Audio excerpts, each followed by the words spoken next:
Good evening, this is BelGeode and we are back with some more Microsoft Flight Simulator X Steam Edition. Okay, so we are here in Montego Bay, Jamaica, and I am going to do a little bit of, I guess, a test, you would say, of several different items. So we have selected as our tester aircraft today the Iris T-6A Texan 2. And I've got the shark skin going here. And as you can see, we are at Montego Bay International Airport, or Donald Sangster International Airport. This is, of course, freeware. The link will be below. Some of the things that we're going to be checking out today, there was a FREEWARE Autogen replacement that I'm going to be testing out. You can see it on pretty much all the buildings around Montego Bay here. And it has helped as far as frames per second go, so we'll see how well that works in some of the bigger areas like Kingston.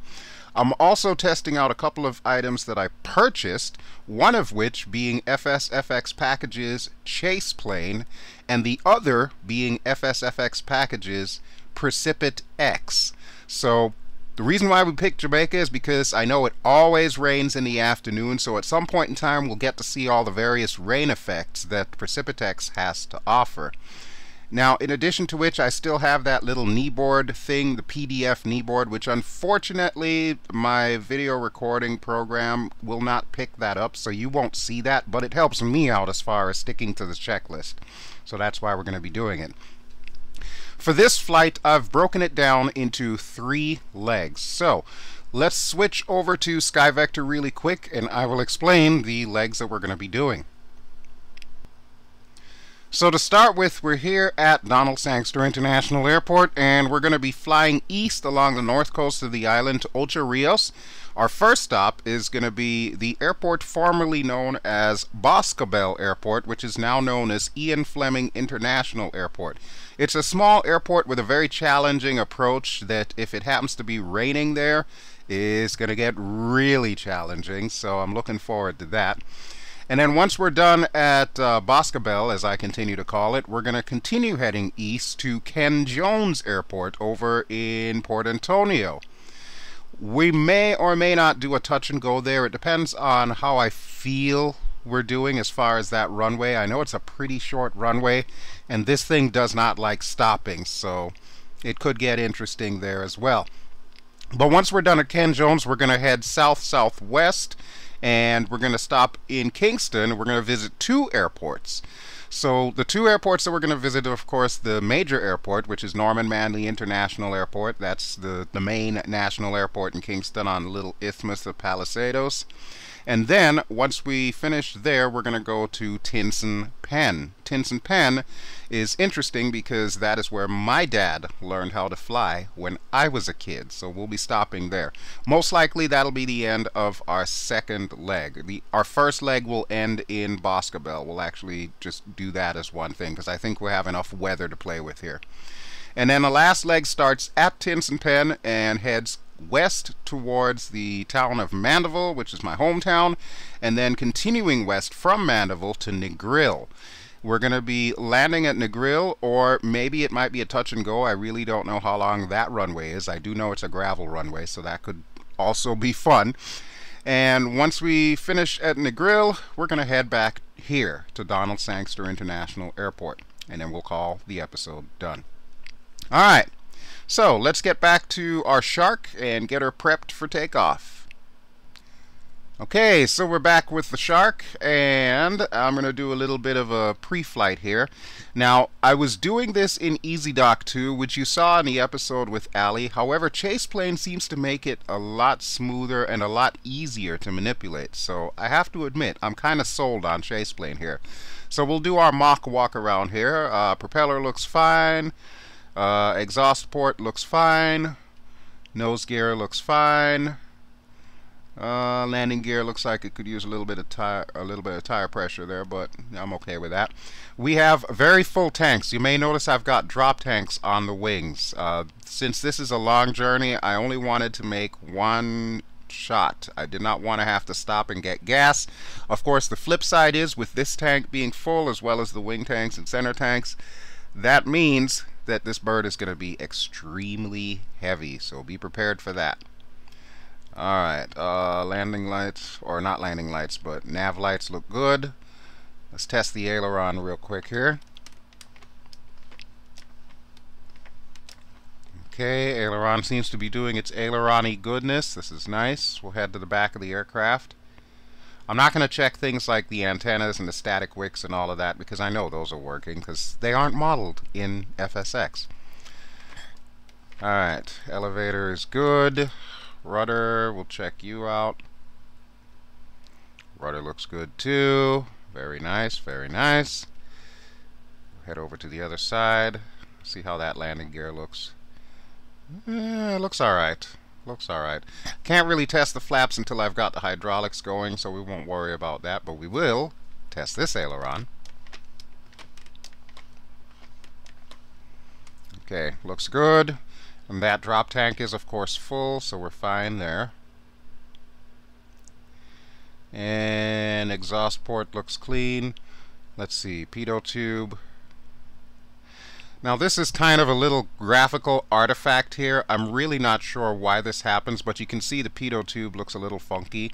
I'll have to play around with some of the textures of this aircraft and see if I can get that fixed. However, that will not be a today job. That'll be some other time. Alright, everything looks to check out to me, so we can go ahead and hop in our aircraft and let's get flying.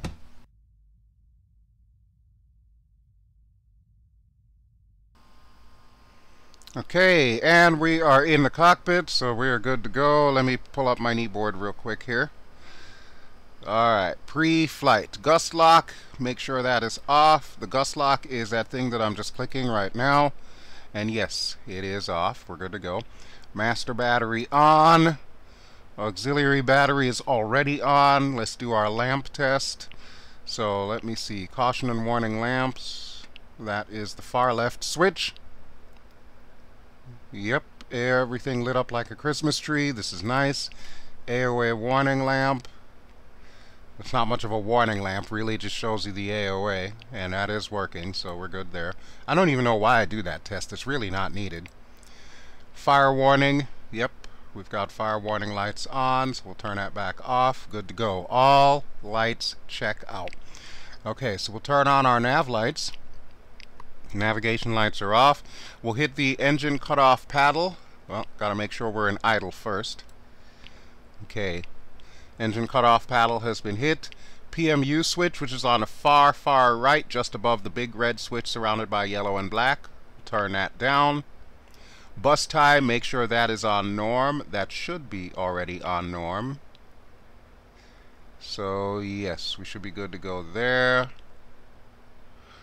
Alright, let's see. Fuel balance switch to auto. The fuel balance switch is the one to the far right. We could cycle it to the right or to the left. We want it to be in the center position. That way it's using all the tanks. Manual fuel balance to norm. Right now the manual fuel balance is on auto, which is exactly where it needs to be. Okay, so believe it or not, that's it for our pre-flight startup list. So we'll go ahead and close the canopy real quick. We'll lock it.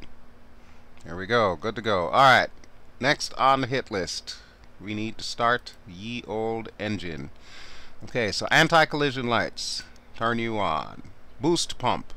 Boost pump is on the far right side, and it's going to be interesting hitting it with this checklist in my way here. You can't see the checklist, but trust me when I tell you, it's kind of bothering me right now. It's in the way. Checklist, why are you all up in my way? Actually, maybe I can resize the checklist. That'll help. And I might be able to put it up here also. Yeah, there we go. That'll get it out of the way. Alright, sorry about that. Let's see. Where was I? Boost pump needs to be on. So right now it is armed. We'll flick the switch up. It is now on. Master gen. We'll turn you on. There you go. Ignition switch goes to on. And we need to increase our throttle lever until we see the words ST ready appear on the far right corner of the caution and warning panel. So there we go, right there, that's good. Attitude indicator needs to be caged. I believe it already is, so we're good to go there. Okay, and then the only other thing that we need to do is start the engine, and to do that we're going to go clear prop.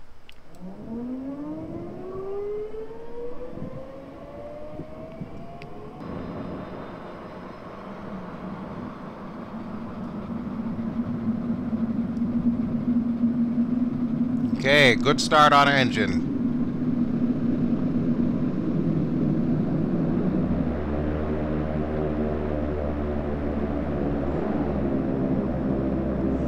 Very nice. Okay, starter can go off, ignition switch can go off, boost pump can go off, avionics can go on. Alright, let's make sure everything is in the green.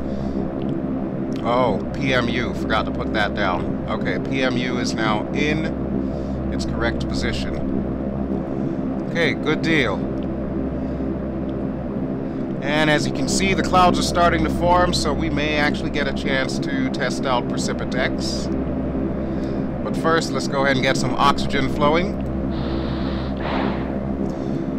Bleed airflow needs to be set to high. That is just to the left of the big red switch with the yellow around it. Trim aid device needs to be on. That is the small silver switch above the switch that's got the black and yellow. So there we go. And go ahead and turn on our taxi lights while we're at it here. Okay, we are almost ready to go. First, we're going to have the map on, and we're going to set this to GPS.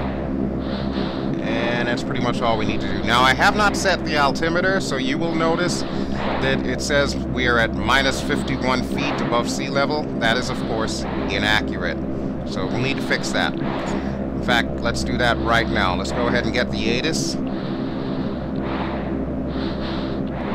Thanks for airport information. Papa 194 Zulu, wind 116 at 10. Noise greater than 20 miles. Sky conditions, few clouds, altitude 2,000, 3,300, scattered. Temperature 2.23, altimeter 29907, ILS runway 7, landing and departing runway 7. If our aircraft see direction of flight, all aircraft read back all short instructions. Advise controller on initial contact unit Papa. Okay, we have information Papa. Alright, let's go ahead and set our altimeter real quick here, 29907. There we go, 12 feet above sea level. That's what we were looking for. Alright, good to go. And looks like we got some traffic out there. I thought I just saw an American Airlines come in, but that is fine. More than likely, they're going to tell us to take off on runway 7, which is right back there. So we're going to depart to the east. Thanks to ground, Navy 040, request taxi for east departure with Papa. Navy 040, taxi holding wait for runway 7, using taxiway Alpha. Contact tower on 118.7 when ready. Okay. Taxiing, hold short, runway 7 via taxiway Alpha, Navy 040. Alright, good deal. I won't need the cheat sheet because this airport's pretty simple. There's really only one taxiway, so we should have no problems. Let me do a quick engine run up here and make sure everything stays in the green.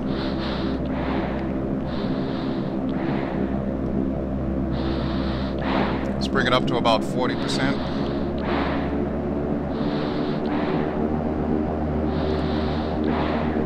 Okay, so oil temp is looking good, PSI is looking good, brakes are barely holding. Alright, that should be sufficient for an engine run-up. Okay, next thing that I want to do is do our control surface wipeout. So let's do that real quick and then we'll get moving.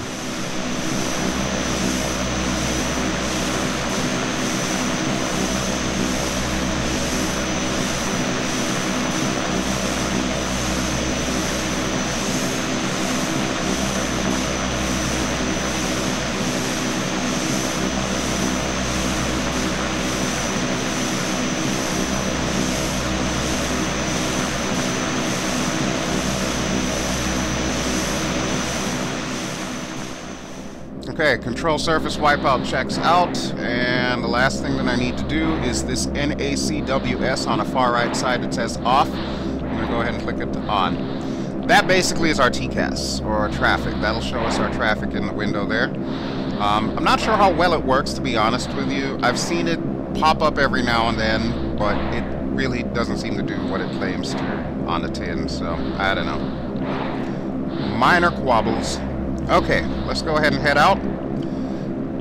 Do a brake check while we're at it here. So, parking brakes off. Throttle up a little bit here. And brake test. Okay, brakes work. Good deal.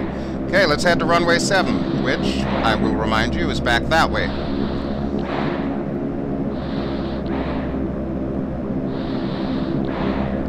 This thing does not like turning around, let me just tell you.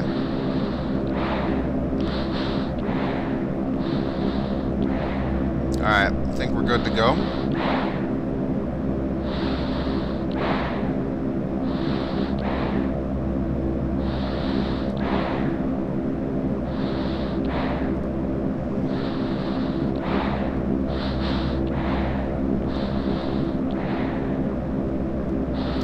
Okay, just like that, runway 7. Real quick, real easy. Love this airport. Alright, brakes. And parking brakes. Okay, so we'll go ahead and turn on our landing lights. There's no strobes to turn on in this aircraft, so pretty much all the lights that we need are currently on. And I am going to call for clearance from Sangster Tower back over there.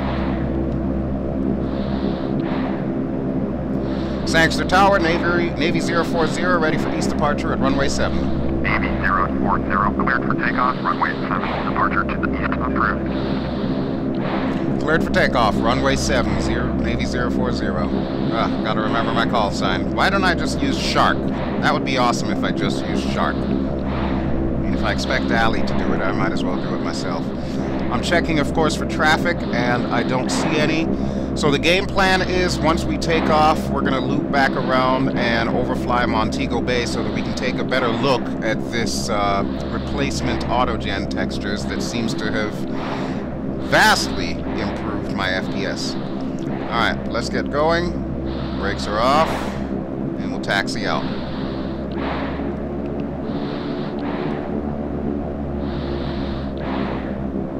And there are a few planes coming in, according to Active Sky Next, so we need to hustle on this one. Now, do remember, we are extremely heavy here. We are almost to maximum takeoff weight, so I'm going to need to really push it here. Alright, right here should be good. Our normal takeoff speed is about 100 knots, but I might push it just past that. Either way, you know what it's time for. Brakes down, throttles up.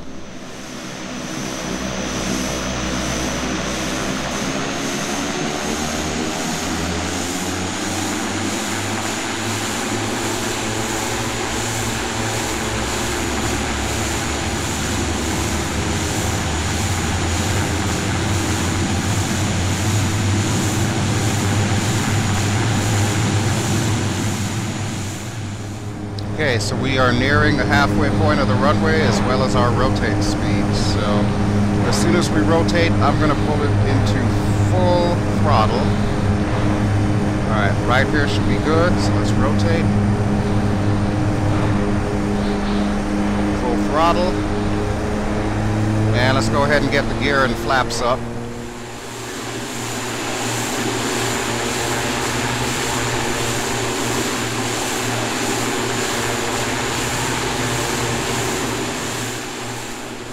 Okay, everything looks good there. Alright, let's just get some airspeed and see if we can bring it up over 1,000 before I make this right-hand turn back over Montego Bay. Sangster Tower, Jamaica, green 2 at 12 miles southwest, inbound ILS, runway 7, approach. Wow, we got out of there just in time. Runway 7, altimeter 2,997. Okay, let's make our turn now. Jamaica, green 2. Navy 040, you are leaving Okay, good to know, sir. Good to know.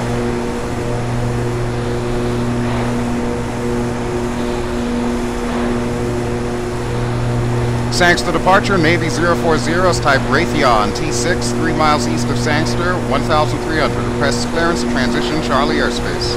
Navy 040, Sangster, departure, squawk 2707. Squawk 2707, Navy 040. Navy 040, radar dot 853 miles east of Sangster, 1,300. Cleared to the Charlie airspace. Maintain all navigation. Cleared through the Charlie airspace, Navy 040. Okay. Alright, so we have beautiful Montego Bay down below us there. And I have to admit, the replacement Autogen does look spectacular. It actually does kind of look like Jamaica there with the corrugated tin roofs. Let's take a look at it from outside.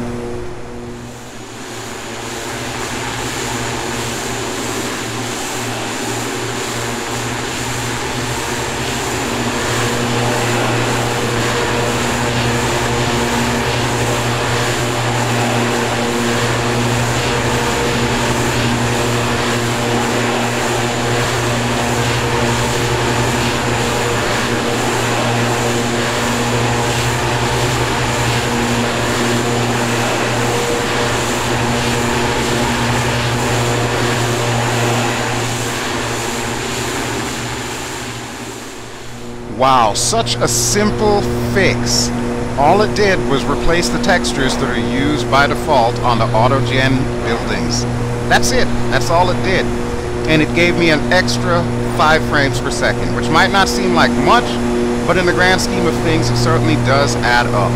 And then, of course, Chaseplane, in all its beauty, tells me exactly how much VAS I'm using for FSX. And right now, I'm under by about 2.20 gigabytes, which I think is absolutely phenomenal. I could run this thing at 60 frames per second if I wanted to, but the major reason why I'm currently running it at 35 frames per second is because of Join FS. Whenever I use Join FS, I kind of have to have it at 35 in order for everything to function properly as far as wingmen and whatnot. Okay, so now that we've had our fun taking a look at Montego Bay, we are going to pass over this traffic here. And I am going to activate our autopilot. So we'll have the autopilot heading mode, or actually more like the nav mode. And then, of course, our altitude hold. We do have clouds right around 3,000 here, so what I will need to do is get above that. Alright, so we are at 3,300 right now. See if we can bring her up to about 4,000.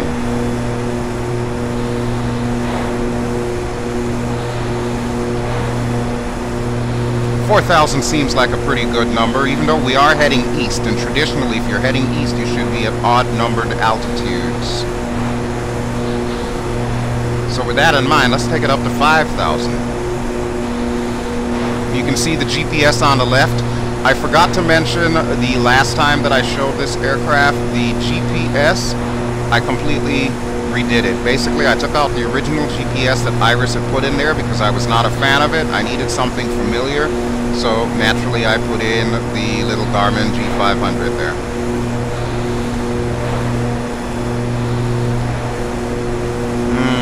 We've got clouds at 500 or 5,000, so that could get interesting as well. Alright, let's bring it back down to about 4,500. Right there is good. And there we go. Okay, so the autopilot is now on. We're going to pull back the throttle a little bit. Keep us within the green range. And this should line us up for our flight through Jamaica. Now I'm looking at active sky next, and we have a lot of storms, a ring of storms around Boscobel and some of the other areas to the east of Jamaica. So yeah, we will really get to see what PrecipitFX or PrecipitFX has to offer. But for now, let's go back outside and take in the beauty that is Jamaica as we go over the cockpit country.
One thing I should call attention to, you may notice that the trees actually look tropical. Now, if you're kind of scratching your head and raising your eyebrow like Bell, they're supposed to look tropical. This Jamaica is a tropical island. In default FSX, there's pine trees everywhere. And I mean everywhere. It's annoying as all get out. The other thing that I'm using is a payware called SceneryTech's North American Landclass, which does include all the Caribbean islands, and it changes them so that they have the proper Landclass settings. So all the trees are tropical, all the towns and cities have just the right amount of urban versus suburban mixture that they should have. Everything looks pretty well laid out. So that is the other little thing that I've used to modify my Jamaica here to make this a more scenic experience. And of course, we still have Steve's DX10 fixer along with the cloud shadows to give us these beautiful cloud shadows over the ocean and over the land, which you saw the contrast between that earlier. There you go, you can see them now. Alright, let's see where we are. Okay, we have 60 nautical miles to our first waypoint, so let me just zoom this out a little bit here. As I mentioned earlier, our first leg is going to be to Boscobel. I'm not going to go much further than that for our first leg. And then tomorrow I will have the second leg video up, which will take us from Boscobel to Tinson Pen in Kingston. And then the last leg will be the day after that. And look at that! We got lightning up ahead. Woohoo! Active Sky Next is giving me some thunderstorms. This is good. So you know what? That actually brings to mind something else that I need to do real quick here. This thing does have pitot heat, so we're going to turn the probe's anti-ice on. Navy 040, you're leaving my airspace. Radar tower terminated. Squawk 1200, frequency change approved. Okay, thank you so much, sir. I appreciate that. Squawk 1200, frequency change approved. Navy 040. Alright, let's contact Kingston Center and request flight following. Kingston Control, Navy 040 is type Raytheon T6, 19 miles east of Sangster, request flight following. Navy 040, Kingston Control, squawk 0075. Okay. Squawk 0075, Navy 040. Navy 040, we got contact 20 miles east of Sangster, 4,500, altimeter 2997. Copy, Navy 040. Okay, looks like our altimeter is exactly the same as it should be. I don't know why it says we're at 4489 though, but she's tracking us at 4500, which is fine by me. And holy crap, look at that lightning! Oh boy, folks, it's about to get really fun now. And let's see how much further we have until we get to Boscobel. Alright, so we're about 9 miles away from Senla Waypoint and then another 23 miles to Boscobel. Alright, I can do this. I can do this. Okay, so let's take a look at this storm and see just how well Active Sky Next has modeled it.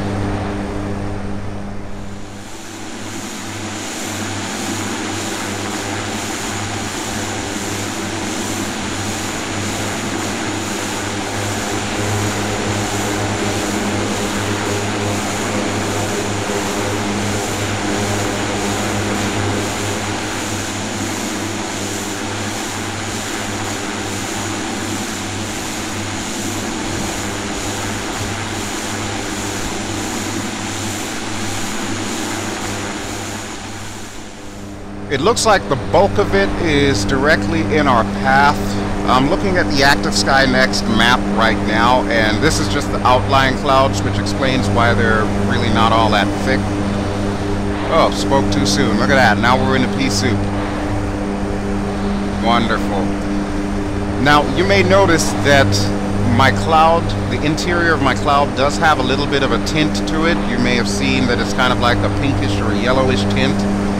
In the recent flights that I took to Flight SimCon and back, I did notice that in real life as well. So since I use ReShade with my FSX, I was able to see if I can get that replicated. You'll see on this cloud above us, it definitely has that little tint to it. That's how they look in real life. It's definitely not a pure white that FSX would like you to believe. So I think it came out pretty cool. Ah, here we go. We're back in the clouds again. So yes, you get a really good idea as to what this looks like. Alright, we should be at our waypoint now. So it should tell us exactly how much distance and time we've got until we hit Boscobel. Wow. They were not kidding when they said we were going into the thick of it. Holy crap. So pretty much Ocho Rios should be covered in clouds right now. Jeez. Alright, looks like we just switched waypoints, so let's see how far we have to go. 6 minutes, 6 minutes, 6 minutes, BelGeode, you're on. 23 nautical miles away, okay. At this point in time, I may probably want to start my descent. And since we're only 23 miles out, I should also be able to contact Ian Fleming Tower, which I don't even think it has a name in FSX. I'll have to use Edit Voice Pack and see if I can add something there. But be that as it may, let's go ahead and contact them from now while we're still far enough out. So nearest airport. And we want Ian Fleming International, or as I will be referring to them, Boscobel. Tune the tower. Request full stop landing. Boscobel Tower, Navy 040, 21 miles west to land. Navy 040, tower, continue approach, runway 9, altimeter 2906. Continue runway to Niners, Navy 040. Ah, I'm tripping over my words here. This is no bueno. Okay, I am going to turn off the altitude hold, and I'm going to trim us down a little bit here, so that we can start losing some altitude. If I do this right, we should come out of the bottom of this cloud and see Ocho Rios. If I do this wrong, we'll be flying all night. Okay, no more than 2,000. Matter of fact, let's go ahead and shallow everything up here. Okay, throttle to idle. Gotta watch that speed. I don't want it to get too high. The gear will not come out beyond 200 knots, so that is definitely the high end of our approach speed here. And wow, just how low down do these clouds get? Holy crap. Gotta be popping out of there at some point in time. Let's take a quick look outside.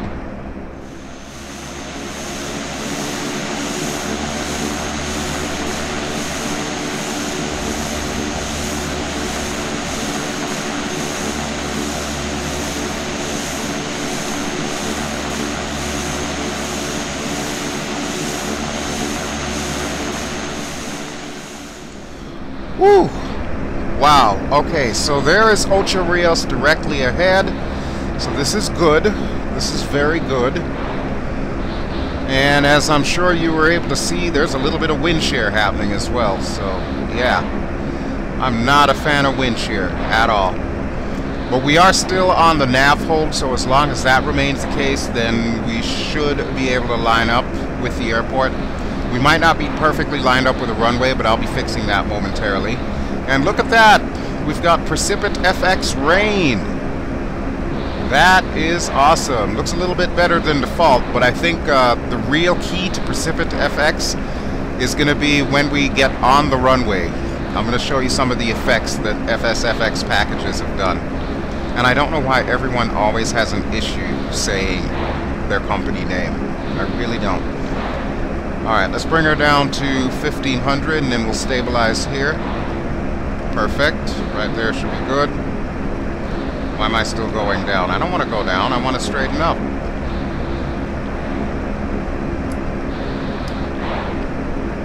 Alright, quick look outside.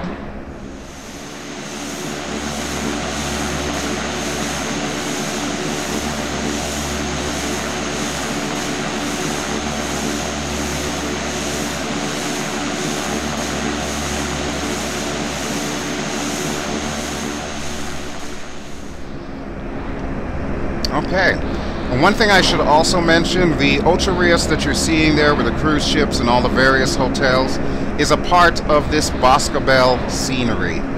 So, the gentleman who made it, gentleman by the name of Chris, he has all of these as freeware, and of course I will have the links to all of his airports for you in the video description below. But for now, let's go ahead and get the autopilot and everything else off, and we'll commence our landing here. Let's go gear down. Flaps down 1. Navy 040, clear to land, runway 9er. Alright, that's good, but where's your airport at? Clear to land, runway 9er, Navy 040. No, seriously, where is the airport? I know it's just over that hill, but I don't know exactly how far.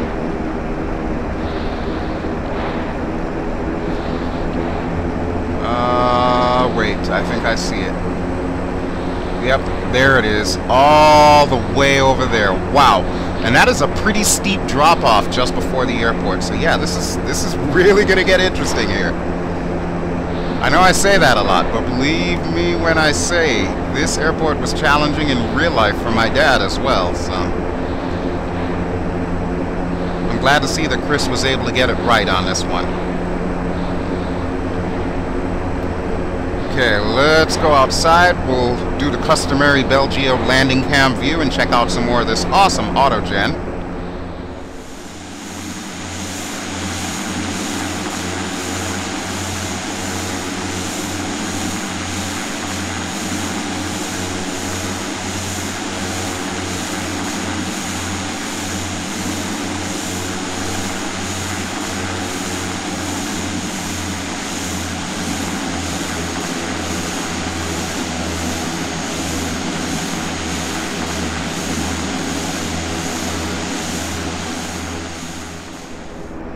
You're kidding me, right? I'm over the glide slope. If I get any lower, I'm gonna be in that dude's backyard. Oh boy. I really do love how SceneryTech's Landclass captured the rural atmosphere of Jamaica. I don't remember what it was like back in the early 80s when I would fly with my dad to Boscobel Airport, but I'm pretty sure it involved little shacks like this along the flight path.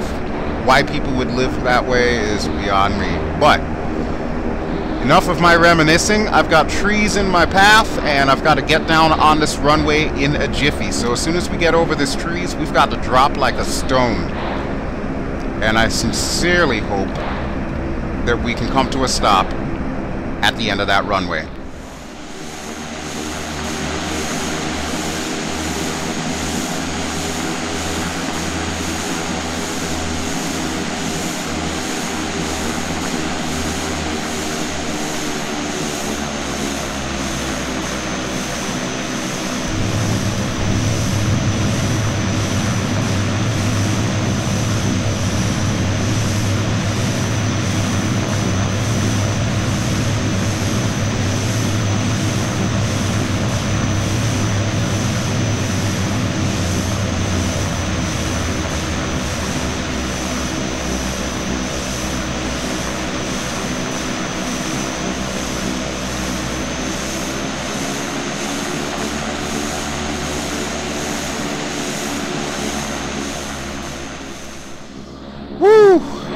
Folks, I don't mind telling you that was a little bit stressful, considering the fact that I didn't realize until the last second when I touched down that the runway was wet.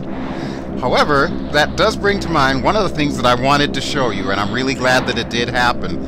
You may have noticed the tire tracks and the water being splashed up.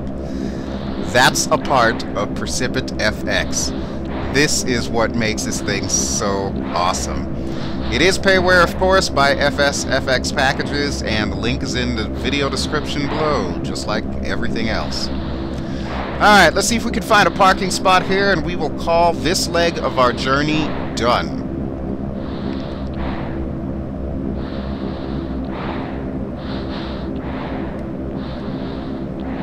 Ah, look at that nifty little hangar there.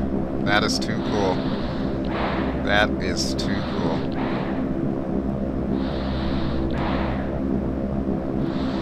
So yeah, this is the infamous blue building here at Boscobel. So we're just going to go past it and park right around this side here. We don't need any gas because the tanks are completely full. So I'll just pick a parking spot and we'll just stay here for a little bit. And then we will be back for leg number 2, which will take us all the way to the southern side of the island, and that being Kingston, Jamaica. Alright, but right here looks to be a good spot, so let me give it a little bit of differential braking there. It's not going to be accurate because I'd also like to get out too, so right here is good. Alrighty folks, so that is it for the first leg of our journey, and I will be back really soon with the second leg. So don't go anywhere folks, we will be right back.